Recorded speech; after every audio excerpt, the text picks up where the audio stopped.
नमस्कार, मैं हूं आपके साथ शगुफ्ता साहिल देव। आप देख रहे हैं जीएनटी स्पेशल।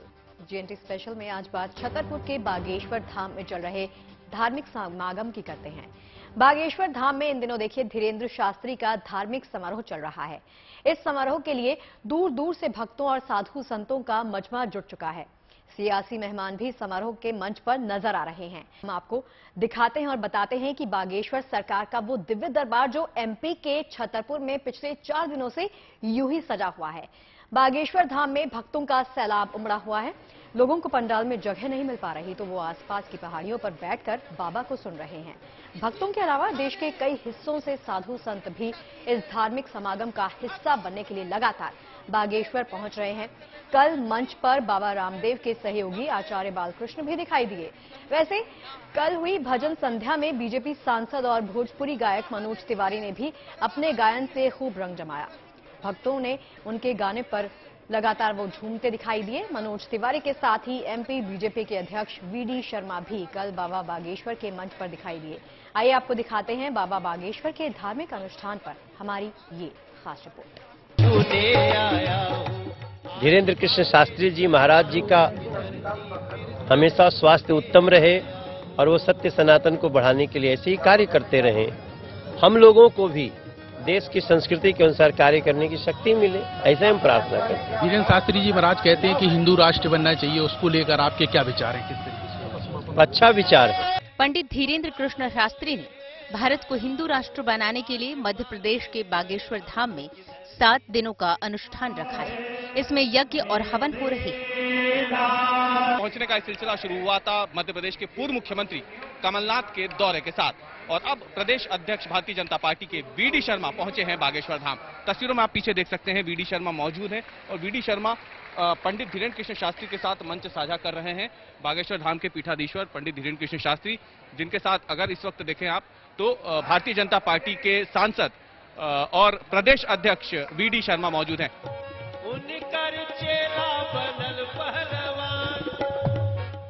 पहले कमलनाथ, फिर मनोज तिवारी और वीडी शर्मा। ये तस्वीरें विवादों में घिरे बाबा बागेश्वर की लोकप्रियता के चढ़ते ग्राफ की गवाही दे रहे हैं। फिलहाल सनातन से जुड़े उनके संकल्प को पुरजोर समर्थन मिलता नजर आ रहा है।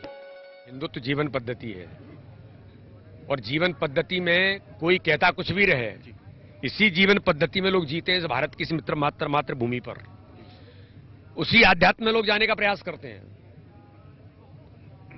जैसे आपने देखा होगा कमलनाथ जी घूम रहे हैं, अंत में कहां रहे हैं? टकरा वहीं रहे हैं। बागेश्वर धाम के आयोजन में तमाम साधु संतों इन सब के बीच बागेश्वर धाम में श्रद्धालुओं की जबरदस्त भीड़ है। बाबा के पंडाल में खचाखच भरी भीड़ और अर्जी में अपना नाम निकलने का इंतजार करते लोगों की तस्वीर देखिए। दरबार में जगह कम पड़ गई तो लोग पहाड़ पर चढ़ गए। ये जमावड़ा पंडित धीरेन्द्र कृष्ण शास्त्री का हौसला बढ़ाने वाला है। भक्तों के ऐसे उत्साह के आगे धीरेन्द्र शास्त्री के चमत्कारों पर तर्कवादियों के तमाम सवाल मानो बेमानी हो गए हैं। सनातन धर्म है तो है, बाकी सब पाखंड है। धीरेन्द्र शास्त्री महाराज जी जो बोलते हैं, बागेश्वर बालाजी जो बोलते हैं, सच होता है। ये तस्वीरें बताती हैं कि बागेश्वर धाम का माहौल इस वक्त पूरी तरह भक्ति के रंग में रंग गया है। छतरपुर जिले के बागेश्वर धाम में धार्मिक आयोजनों का आज चौथा दिन है और चौथे दिन भी लाखों की संख्या में श्रद्धालु बागेश्वर धाम पहुंच रहे हैं। हम जिस जगह पे मौजूद है बागेश्वर धाम में पंडाल के बाहर का ये नजारा हम आपको दिखाते हैं। ये तस्वीर आपको देखिए और किस तरह से हजारों और लाखों की संख्या में श्रद्धालु जो हैं बागेश्वर धाम पहुंचे हैं। उसमें देखिए जो पंडाल है सामने, वो पंडाल पूरा पीछे तक भरा हुआ है। ये वो पंडाल है जो हजारों लोगों की क्षमता के साथ बनाया गया है, लेकिन ये पंडाल लगातार जब से आयोजन शुरू हुए हैं पूरे दिन पूरा का पूरा अपनी क्षमता से न केवल भरा हुआ है, बल्कि अब देखिए पंडाल भर चुका है तो पंडाल के बाहर की जगह पे भी आपको लोग दिख जाएंगे मैदान में, जो दरबार को देखने के लिए, आशीर्वाद लेने के लिए पंडित धीरेन्द्र कृष्ण शास्त्री का पहुंचे हैं। हिंदू राष्ट्र के संकल्प के साथ हर दिन सुबह 5 बजे से लेकर शाम 4 बजे तक यज्ञ किया जा रहा है। लेकिन इसके साथ ही सवाल ये भी है कि संतों और सियासतदानों का ये मजमा और सनातन अनुष्ठान क्या बाबा बागेश्वर के संकल्प को वाकई सिद्धि के पथ पर ले जा सकेगा? छतरपुर में बागेश्वर धाम से रवीश पाल सिंह के साथ bureau report, good news today. देखिए, बागेश्वर धाम के समारोह में 18 फरवरी का दिन बेहद खास होने वाला है। यही वो दिन है जब महाशिवरात्रि को शुभ मुहूर्त के दौरान धाम में 125 बेटियों का सामूहिक विवाह करवाया जाएगा। इतनी बड़ी संख्या में एक साथ शादियां करवाने के लिए धाम में तैयारियां लगभग पूरी की जा चुकी हैं। शादी के लिए 125 मंडप सजाए गए हैं। इस खास मौके पर बाबा बागेश्वर की ओर से नवविवाहित जोड़ों को खास उपहार भी दिए जाएंगे। 125 शादियों की क्या है तैयारियां और नवविवाहित बेटियों को बाबा बागेश्वर देंगे कौन से उपहार, देखिए उसके लिए हमारी खास रिपोर्ट।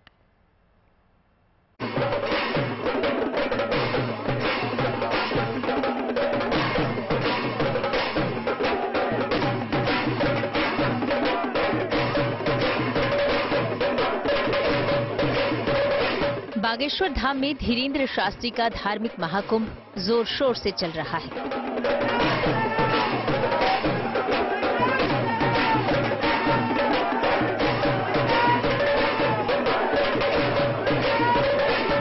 बागेश्वर सरकार के दरबार में भक्तों का मजमा जुटा है। विवादों के बीच 13 फरवरी को मध्य प्रदेश के छतरपुर में मौजूद बागेश्वर धाम में श्रद्धा के समागम की शुरुआत हुई थी। अब ये कार्यक्रम एक बेहद खास पड़ाव पर आ चुका है। दरअसल सनातन धर्म से जुड़े महाअनुष्ठान से ठीक एक दिन पहले बाबा बागेश्वर ने अपनी गद्दी से एक खास ऐलान किया था। 18 फरवरी को महाशिवरात्रि के दिन बागेश्वर धाम पर भव्य और दिव्य मेला लगेगा और 121 बेटियों का पाणी ग्रहण संस्कार वेदोच्चारण मंत्र के साथ में बागेश्वर धाम पर संपन्न करवाया जाएगा। बाबा के ऐलान के बाद से ही महाशिवरात्रि पर बागेश्वर धाम में आयोजित होने वाले इस सामूहिक विवाह कार्यक्रम की तैयारियां शुरू हो गई थीं।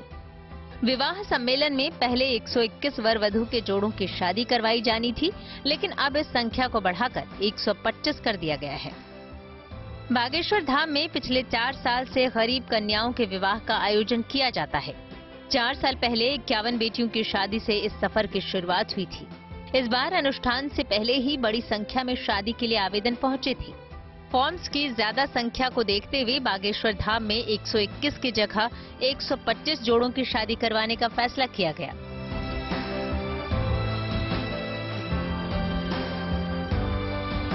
धाम पे फार्म ज्यादा थे, 121 करना थे। अच्छा, कुल कितने फॉर्म आए थे इकट्ठे? इनमें से 550 फॉर्म आए थे। 550? जी हाँ। इनमें से 125 तय हुआ? हाँ, 125 तय हुआ। तो अब वो उनके घर जाकर के उनकी स्थिति देखी कि कौन सक्षम है कन्या। अगर उनके माता पिता सक्षम है तो उनसे माफी मांगी कि भैया आप सक्षम नहीं हो, आप विवाह घर से कर सकते हो। ऐसी कन्या जिनके माता पिता नहीं है या माँ नहीं है पिता नहीं है, मातृहीन या पितृहीन, उन कन्याओं का चयन करना था। जो कन्या विकलांग है, 2 कन्याएं हमारे यहाँ विकलांग भी मिली हमें, उनका हमने चयन किया गुरुदेव भगवान के निर्देश में। और 58 कन्याएं ऐसी मिली जिनके माता पिता या माँ नहीं है या पिता नहीं है। शादी का आवेदन स्वीकार करने से पहले धाम के सेवादारों की टीम ने देश के कई राज्यों में घूमकर आवेदकों के बारे में जरूरी जानकारी जुटाई। ये तो पूरे देश से है लगभग। दरअसल क्या है कि कहाँ से हैं? 1-2 राज्य? एक कन्या नागपुर से भी है और एक कटनी से है, एक बच्ची आगरा से है और एक जबलपुर से है। कैसे आपने चुना इन लड़कियों को? ये हमारे सब धाम पर गुरुदेव के निर्देश से धाम मंडल बने हुए हैं। तो जैसे नागपुर मंडल ने वहाँ सर्वे किया, इधर कटनी मंडल ने किया, जबलपुर मंडल ने किया, छतरपुर, पन्ना, टीकमगढ़ हम लोगों ने मिलकर किया।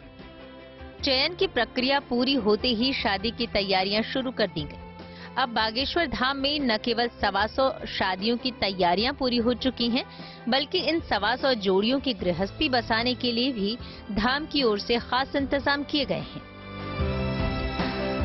बागेश्वर धाम में सबको इंतजार है अब 18 फरवरी का, जब 125 गरीब कन्याओं का विवाह संपन्न कराया जाएगा बागेश्वर धाम के पीठाधीश्वर पंडित धीरेन्द्र कृष्ण शास्त्री के द्वारा, और इसके लिए बड़े पैमाने पर तैयारी की जा रही है। आपको बता दें कि पहले 121 कन्याएं थी, लेकिन जिस तरीके से ये पूरा मामला जब सामने आया तो फिर इसमें जो सर्वे हुआ तो उसमें और भी संख्या जो है बढ़ गई और 121 नहीं अब 125 गरीब कन्याओं का विवाह होने जा रहा है। लेकिन ये सिर्फ सामूहिक विवाह नहीं होगा, बल्कि इन सभी कन्याओं को गृहस्थी का पूरा सामान दिया जाएगा और छोटे से लेकर के बड़ा सामान गृहस्थी का जो बेहद ज्यादा जरूरी होता है किसी भी दंपत्ति के लिए, अपनी गृहस्थी बसाने के लिए, वो सभी सामान दिया जाएगा। और ये तमाम चीजें बागेश्वर धाम की तरफ से जो चढ़ावा आता है बागेश्वर धाम में, उससे ही ये तमाम चीजें खरीदी गई हैं और निःशुल्क ये पूरा सामान गृहस्थी का दिया जाएगा उन गरीब कन्याओं को। हम एक्सक्लूसिव तस्वीर आपको दिखा रहे हैं उस स्टोर की जहां पर ये सामान रखा गया है। यानी धाम में 125 बेटियों की शादी तो करवाई ही जा रही है, साथ ही नवविवाहित जोड़ों को एक नई जिंदगी और एक नए घर की शुरुआत के लिए जरूरत का सारा सामान भी उपहार के रूप में दिया जाएगा। इसमें अगर आप देखें तो ये 32 इंच का LED टीवी है जो दिया जाएगा गरीब कन्याओं को सामूहिक विवाह के दौरान। इसके साथ ही आपको ये प्रेशर कुकर भी यहाँ दिख जाएगा और प्रेशर कुकर के साथ एक पीछे देखें तो वो मिक्सर ग्राइंडर है और ये प्रेस है कपड़े प्रेस करने के लिए। और इसके अलावा ये घड़ी जिसपे बागेश्वर धाम और सन्यासी बाबा की जो तस्वीरें हैं वो भी दी गई है, पंडित धीरेन्द्र कृष्ण शास्त्री की तस्वीर है। और इसके अलावा बड़े सामान की जब हम बात करेंगे तो पीछे की तरफ आप देखिए, ये देखिए ये कूलर आ रहा है, ये कूलर भी है जो उन गरीब कन्याओं को दिया जाएगा। और इसके अलावा आप देखें तो यहाँ पे ये देखिए ये तमाम बड़ी चीजें रखी है। ये ड्रेसिंग टेबल है जो दी जाती है शादियों में और इस ड्रेसिंग टेबल के साथ अगर देखें दूसरी तरफ तो आपको ये कंबल भी दिख जाएंगे, ये बड़े कंबल हैं जो दिए जाएंगे। और इसके साथ ही ये सोफे भी रखे हुए सामने देखिए, ये सोफे रखे हैं। और दूसरी तरफ ये पूरा किचन सेट है जो दिया जाएगा। इन 121 बर्तनों का किचन सेट है।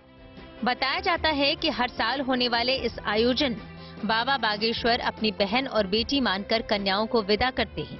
ऐसे में शादी में वो सब उपहार देते हैं जो एक पिता अपनी बेटी को देने की कोशिश करता है। इस बार भी उसी परंपरा को आगे बढ़ाया गया है। गुरुदेव भगवान का मानना ये है बेटी के यहाँ जो गृहस्थी का सामान पूरा एक परिवार का होता है वो दिया जाए और उनके संकल्प के अनुसार सारे शिष्टमंडल चढ़ोतरी से जो आता है, गुरुदेव भगवान ने लगभग 40 आइटम दिया है। 40 आइटम गृहस्थी में जा रहा है कन्या के लिए, जिसमें बड़े सामान में डबल बेड है, सोफा है, ड्रेसिंग टेबल है, गोदरेज अलमारी है, कूलर है, फ्रिज है, LCD टीवी है और ये बाकी किचन सेट है, प्रेस है, घड़ी है, मिक्सर है।